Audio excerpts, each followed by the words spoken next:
Sylvie Barbara de l'entreprise étudiant en France et aujourd'hui je suis avec Ezekiel à qui je vais laisser le soin de se présenter. Moi, c'est Ezekiel, étudiant en première année de cycle ingénieur à ESEO et je suis togolais. En quelle année, Ezekiel, es-tu arrivé en France? Je suis arrivé en 2022, août 2022, donc juste l'année dernière. Et en quelle année as-tu obtenu ton baccalauréat? En 2020, ouais, au Togo. Et c'était un baccalauréat littéraire scientifique. Non, c'était un baccalauréat scientifique. Enfin, nous, c'est plus partagé en série. Du coup, c'était la série D, je sais pas, pour les autres. Et vu que tu as obtenu ton baccalauréat en 2020, ça veut dire que tu l'as obtenu bien évidemment au Togo. Et pour arriver en France, es-tu passé par Campus France ou par Parcoursup? Je suis passé par Campus France, mais enfin, pendant les 2 années où j'ai dû être toujours au Togo après le bac, j'ai fait une école de prépa intégrée qui a facilité mon processus de départ.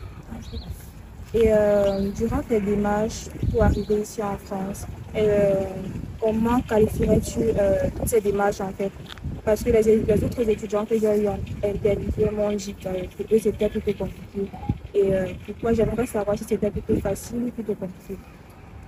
C'est quelque chose que je n'aurais pas aimé à refaire parce que la procédure des documents et tout, c'est pas vraiment mon fort. Mais je dirais que ça a été plutôt simple dans l'ensemble parce que, comme je l'ai dit, l'école dans laquelle je fréquentais était partenaire à l'école dans laquelle j'allais continuer ici. Et du coup, ils se sont facilement entendus avec le Campus France qui m'a rapidement donné les papiers de départ. Et une fois arrivé en France, comment t'es-tu intégré?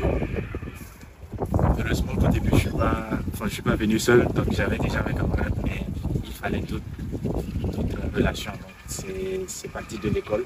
J'ai dû déjà me mettre en binôme avec d'autres personnes différentes de ma nationalité, ce qui a facilité et le reste. Et depuis que tu es en France, comment arrives-tu à subvenir à tes besoins? Est-ce que tu reçois l'aide de tes parents ou est-ce que tu as un job d'étudiant que tu fais en parallèle? Du coup, pour l'instant, je reçois l'aide des parents, donc j'ai pas encore de job, mais ça reste à nous. Okay. Et est-ce que tu t'es fait des amis depuis que tu es en France? Oui, j'en ai plusieurs, hein, j'en ai plusieurs. Déjà mon binôme qui est tunisien et plein d'autres. Ok. Et quel conseil as-tu à donner aux futurs Togolais, pardon, les futurs étudiants togolais qui souhaitent étudier en France et à tous les étudiants africains qui souhaitent poursuivre leurs études en France? Ok, pour les Togolais, moi je leur conseille de venir avec beaucoup d'haricots. S'ils aiment bien faire haricots comme mon petit chef. Donc c'est ça, mais en général, la France c'est un pays qui offre beaucoup d'opportunités et personnellement, il faut faire ce sacrifice-là de quitter ses parents, mais à part ça, c'est surtout savoir s'intégrer ici.